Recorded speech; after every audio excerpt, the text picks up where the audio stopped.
শহীদ রাষ্ট্রপতি জিয়াউর রহমান রাষ্ট্র ক্ষমতায় এসে সবুজ বিপ্লবের মাধ্যমে অর্থনীতিতে আমূল পরিবর্তন এনেছিলেন। তারই সহধর্মিণী দেশনেত্রী বেগম খালেদা জিয়াও প্রথমবার ক্ষমতায় এসে কৃষকের ভাগ্য সুপ্রসন্ন করতে ৫,০০০ টাকা পর্যন্ত কৃষি ঋণ মওকুফ করেছিলেন। বাবা এবং মায়ের দেখানো পথেই হাঁটলেন তাদেরই সন্তান প্রধানমন্ত্রী তারেক রহমান। তার নেতৃত্বাধীন বিএনপি সরকারের প্রথম মন্ত্রিপরিষদ বৈঠকে ১২ লাখ কৃষকের জন্য ১০,০০০ টাকা কৃষি ঋণ সুদসহ মওকুফ করার সিদ্ধান্ত নেওয়া হয়েছে। বিশ্লেষকরা বলছেন, বিএনপি যখনই রাষ্ট্র পরিচালনার দায়িত্ব পেয়েছে তখনই কৃষি ও কৃষকের উন্নয়নের জন্য কাজ করেছে। বর্তমান সরকারের এই উদ্যোগের ফলে ক্ষুদ্র ও প্রান্তিক কৃষক ঋণের দায় হতে মুক্ত হবে। একই সঙ্গে এটি কৃষি খাতে উৎপাদন বৃদ্ধিতেও সহায়ক হবে বলে মনে করছেন বিশ্লেষকগণ। রিপোর্ট সুমন মাহমুদের।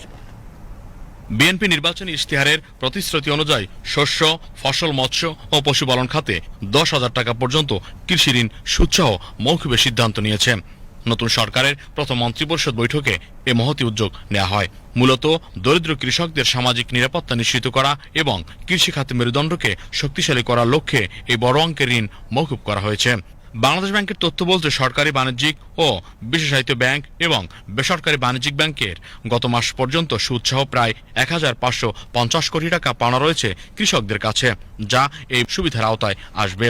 এর মাধ্যমে ১২ লাখ কৃষক প্রত্যক্ষভাবে এর সুবিধা পাবেন। বিশ্লেষকরা বলছেন, এই ঋণ পরিশোধের ফলে ক্ষুদ্র ও প্রান্তিক কৃষকদের মধ্যে কাজে আগ্রহ বাড়বে, যা কৃষি উৎপাদনেও সহায়ক হবে। স্বাবলম্বী করে তোলার যে একটা দূরদর্শী চিন্তাভাবনা তারেক রহমান সাহেব তার প্রজ্ঞা, জ্ঞান এবং দূরদর্শিতার মাধ্যমে প্রমাণ করে দিয়েছেন যে এটা খুব বেশি যে খরচ হবে তা না। আজকে ১০ দিন হয়েছে এই সরকার ক্ষমতায় এসেছে, এর মধ্যে কৃষি ঋণ যেটা সুদসহ ১০,০০০ টাকা পর্যন্ত এটা উনি মাফ করে দিয়েছেন দুদিন আগে। সেটা কিন্তু অলরেডি ইমপ্লিমেন্ট হয়েছে। ঋণ গ্রহীতার যে তাদের একটা হতাশা এবং সেখান থেকে তারা নতুনভাবে উৎপাদনে যাওয়ার ক্ষেত্রে যে তাদের একটা অনীহা, এটা দূর করার জন্য কিন্তু এই ব্যবস্থাটা নেওয়া। যখনই তার এই ১০,০০০ টাকা আসল এবং সুদ সহ যে বকেয়াটা আছে এটা যদি দূর করে দেওয়া হয় এবং তাকে সামাজিক গ্রামীণ অর্থনীতিতে নতুন করে সম্পৃক্ত করা একটা কৌশল বলে আমরা মনে করি। ঋণের কিস্তি বাবদ যে অর্থ কৃষকের ব্যয় হতো, সেই অর্থ এখন তারা উন্নত মানের বীজ সংগ্রহ বা আধুনিক সেচ প্রযুক্তিতে বিনিয়োগ করতে পারবেন। ঋণের বোঝা না থাকায় কৃষক পরবর্তী মৌসুমের জন্য নতুন উদ্যমে চাষাবাদ শুরু করতে পারবে।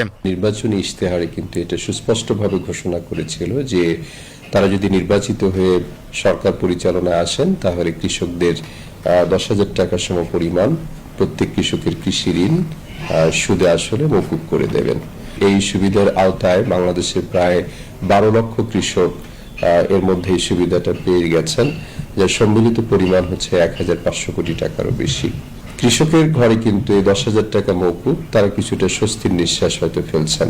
কৃষকদের উৎপাদন খরচ কমবে এবং তারা অনেক ক্ষেত্রে মোটিভেটেড হবে, উৎসাহিত হবে যে আরো বেশি বেশি উৎপাদনের লক্ষ্যে, এবং সেই দিক থেকে যদি হয় মানে সামগ্রিক কৃষি ক্ষেত্রে আসলে এক ধরনের বৈপ্লবিক সূচনা ত্বরান্বিত হতে পারে। সরকারের এই মহৎ উদ্যোগের কারণে কৃষক স্থানীয় ব্যক্তি পর্যায়ের উচ্চ সুদের হাত থেকে রক্ষা পাবে। ঋণের বোঝা কমে যাওয়ায় কৃষকরা শস্য, মৎস্য ও পশুপালন খাতেও আরো উৎসাহিত হবেন, যার ফলে জাতীয় কৃষি উৎপাদন বৃদ্ধি পাবে এবং আমদানি নির্ভরতা কমবে। এই উদ্যোগের ফলে গ্রামীণ অর্থনীতি যেমন চাঙ্গা হবে, পাশাপাশি গ্রামীণ মূল্যস্ফীতিও কমে আসবে মত বিশ্লেষকদের। Suman Mahmud, BTV news, Dhaka.